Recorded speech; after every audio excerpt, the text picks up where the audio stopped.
Hello বন্ধুরা, তো কেমন আছো তোমরা? আশা করছি সকলে ভীষণ ভালো আছো আর সুস্থ আছো। আর নিয়ে এলাম তোমাদের সাথে শেয়ার করতে আরও একটা নতুন ব্লগ। আর ব্লগের শুরুটা তো দেখতেই পাচ্ছ, সকালের জলখাবার দিয়ে শুরু করলাম। আর বাড়িতে পাতা হয়েছিল দই।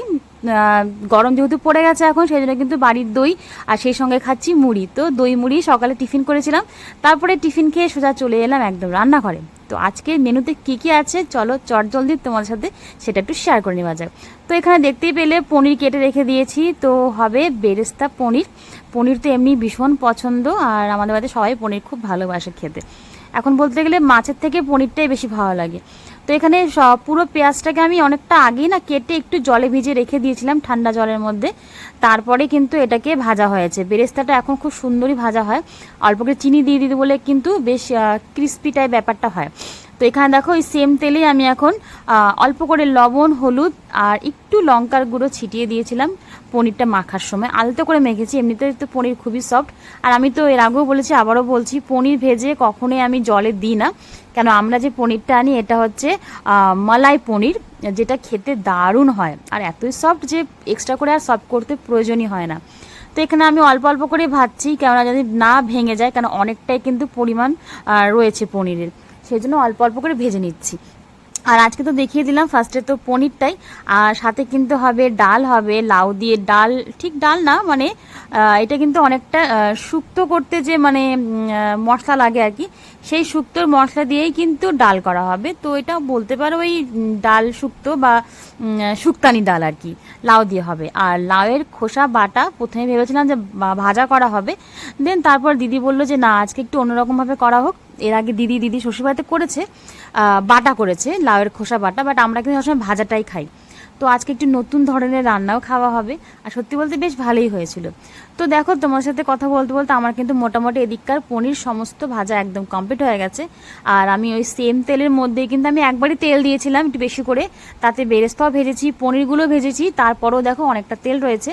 তাতে আমি গোটা গরম মশলা ফোড়ন দিয়েছিলাম, আর অল্প করে জিরে আর কটা তেজপাতা। আর এখানে কিন্তু আমি কোনো রকম লঙ্কা ইউজ করব না, কেননা আমাদের গুনগুনো কিন্তু এই খাবারটাই খাবে। একবারই রান্না হচ্ছে, এখান থেকে গুনগুনো খাবে, আমরাও খাবো।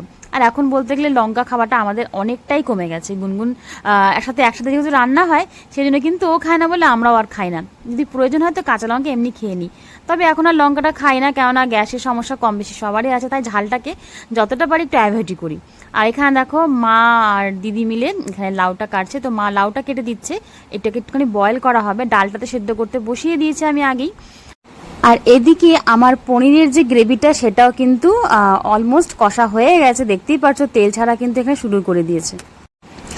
আর এখন আমি এই পজিশনে ওপর থেকে কিছু বেরেস্তা ছড়িয়ে দিব, আর কিছু বেরেস্তা রাখবো যেটা একদম গার্নিশের জন্য আমি রেখে দিয়েছি। আর এইভাবে বেরেস্তা দিয়ে পনির কিন্তু খেতে বেশ ভালো লাগে, আমাদের তো বেশ সবারই ভালো লাগে। তবে তোমরা যারা এখনও খাওনি তারা কিন্তু অবশ্যই একবার এরকম করে ট্রাই করে দেখতে পারো। তো এখন দেখো একে একে আমি সব পনিরগুলো দিয়ে দিচ্ছি। আর এই ছড়ানো কড়াইটাতে করার একটাই উদ্দেশ্য, যাতে পনিরগুলো ভেঙে না যায়। দেখতেই পাচ্ছো পনিরটা কিন্তু অনেকটা পরিমাণে রয়েছে, সেই জন্য একটু ছড়ানো জায়গায় করেছি, যাতে একটু নেড়েও মানে সুবিধা হয় আর ভাঙেও না। তো এটা কিন্তু অলমোস্ট কমপ্লিট। পনির করতে এমনিতে বেশি সময় লাগে না, চটজলদি যদি কোনো রান্না হয়ে থাকে সেটা কিন্তু পনিরই একমাত্র। তো দেখো এখানে কিন্তু পনিরটা আমার হয়ে গেছে, আর খেতে তো অসাধারণ হয়েছিল। আর এটা তো অবশ্য আমি ভয়েস ওভারটা অনেক দিন পর দিচ্ছি, এটা খাবারটা অনেক দিন আগে হয়ে গেছে, তোমাদের সাথে আমি আজকে শেয়ার করছি অবশ্য। তো এখানে আমার রান্না কমপ্লিট, এখন আর কি কি বাকি আছে চলো সেটা তোমাদের সাথে এক নজরে দেখিয়ে দিই। আর হ্যাঁ, এই পনিরটা নামানোর আগে কিন্তু সামান্য ঘি আর গরম মশলা অবশ্যই দিতে হবে। আর এই দেখো ওপর থেকে আমি অল্প করে বলেছিলাম না ছড়িয়ে দেবো, তো একটু বেরেস্তা ছড়িয়ে দিয়েছি, আর একদম ফাইনাল লুকটা তোমার সাথে শেয়ার করে দিলাম। আর যে লাউটা কাটা হয়েছিল, তো সেই লাউটাকে একটুখানি লবণ দিয়ে সেদ্ধ করা হবে। ডাল তো আগেই সেদ্ধ করা হয়ে গেছে, তো এখন লাউটা সেদ্ধ করে রেখে দেবো, তারপরে ফোড়ন দিয়েই কিন্তু করা হবে। তো যাই হোক, আমি তো শুধু পনিরটাই করেছিলাম, বাদ বাকি কিন্তু সব দিদি আর মাই করেছিল। কেন, ওই পনির করলে সবসময় বাড়িতে আমিই করি, আমার হাতে পনিরটাই সবাই খেতে চায়।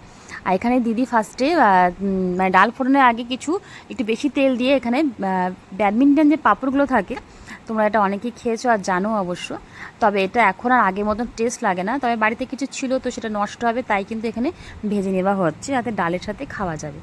আর এখানে এখন হচ্ছে যে বাটাটার কথা বলেছিলাম, লাউয়ের খোসা বাটা, সেই বাটাটাকে প্রথমে কিন্তু অনেক সময় ভেজে আবার বাটা যায়, তবে আমরা আজকে সেভাবে করা হয়নি। এটা প্রথমে কিন্তু আমরা বেটে নিয়েছি, গ্রাইন্ডারে ভালো করে পেস্ট করে নিয়েছি সামান্য জল দিয়ে। তারপরে কিন্তু কড়াতে নর্মাল যেরকম ফোড়ন দেয় আর কি বাটার ক্ষেত্রে, কালো জিরে, রসুন, লঙ্কা, সেই সমস্ত কিছু ফোড়ন দিয়ে এটাকে সুন্দর করে শুকনো শুকনো করে কষানো হবে। আর সরষের তেল দিয়ে পুরো রান্নাটা করা হয়েছে যাতে টেস্টটা বেশি হয়।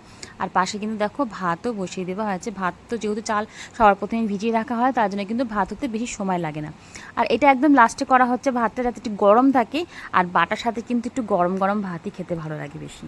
অল্প করে আলু মাখা করা হবে পেঁয়াজ দিয়ে, সেজন্য কিন্তু এখানে দেখো পেঁয়াজটাকে সুন্দর করে ভাজা হচ্ছে। এটাকে কিন্তু ভাজা হয়ে যাওয়ার পরে আলু দিয়ে মেখে এটাকে মানে খাওয়া হবে। তো এটা আলু পেঁয়াজ মাখা আর কি ভালো লাগে খেতে। আর এখানে দেখো এটা যে বলেছিলাম যে ফার্স্টে লাউগুলোকে ভালো করে সিদ্ধ করে নিয়েছি, আর লাউটা কিন্তু পুরো সিদ্ধই করে নিয়েছি, কারণ ফোড়ন যখন দেবো তখন কিন্তু খুব একটা বেশি টাইমের জন্য ফুটাবো না, যেটুকু নর্মাল রাখা সেটুকু নর্মাল রাখবো, কেননা ডালটা আমাদের দেখতেই পাচ্ছ একদম সিদ্ধ হয়ে গেছে। আর সেই জন্যই কিন্তু লাউটাকেও ভালো করে সিদ্ধ করেছি।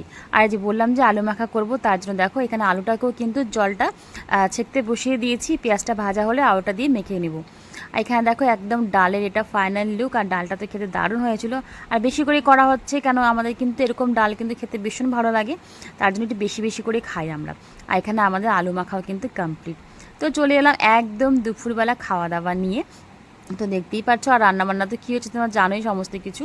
এখানে পনির, লাউ দিয়ে ডাল বা ডাল শুক্তানি ডাল বলতেও পারো এটাকে, আর সাথে রয়েছে বাটা। তবে হ্যাঁ, বাটাটা প্রথম টাইম খেলাম, তবে দারুণ হয়েছে, দারুণ।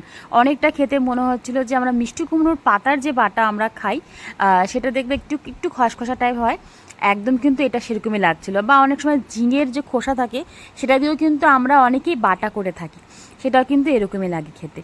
তো চলো খাওয়া দাওয়া তো হয়ে গেল, তারপর তোমার সাথে একবারে বিকেলে চলে এলাম। আর বিকেলে গুনগুনের জন্য ছিল একটা দারুণ সারপ্রাইজ। এই সারপ্রাইজটা গুনগুনের মামা ওকে দিয়েছে। তো বিকেলে কিন্তু দাদা আর মা একটুখানি মলে গেছিলো, তো সেখান থেকে গুনগুনের জন্য এই ডলটা নিয়ে এসেছে। তো দেখতেই পাচ্ছ ভারী খুশি, তবে ওর কাছে এই সমস্ত কিছু জাস্ট একদিনের, আজকে খেলবে কালকে খেলবে, তারপরে কিন্তু এই ডলটা কোথায় পড়ে থাকবে আমরা নিজেরাও জানবো না। ও এরকমই, ওর প্রচুর খেলনা রয়েছে কিন্তু ওর কোনো খেলনা দিয়ে খেলে না, ও একটু খেললেও ব্যাস তারপরে ছেড়ে দেয়। তবু এখন চেষ্টা করছি ওর কাছ থেকে মোবাইলটা নিয়ে এই সমস্ত খেলনার দিকে ওর মনটাকে দেওয়ার। তো যাই হোক, এখনকার প্রত্যেকটা বাচ্চাই কিন্তু অন্যান্য যতই খেলনা থাকুক না কেন, তবে তাদের কাছে মোবাইলটাই হচ্ছে আসল জিনিস। তো সেটা থেকে তো আমাদের গুনগুনার এক্সট্রা কিছু থাকবে না, ও কিন্তু এগুলোই অভ্যাস হয়ে গেছে। তো চলো তাহলে আজকের মতো ব্লগটা এখানে শেষ করছি। কেমন লাগলো অবশ্যই জানি, আর সবাই ভালো থেকো, সুস্থ থেকো, টাটা, বাই বাই।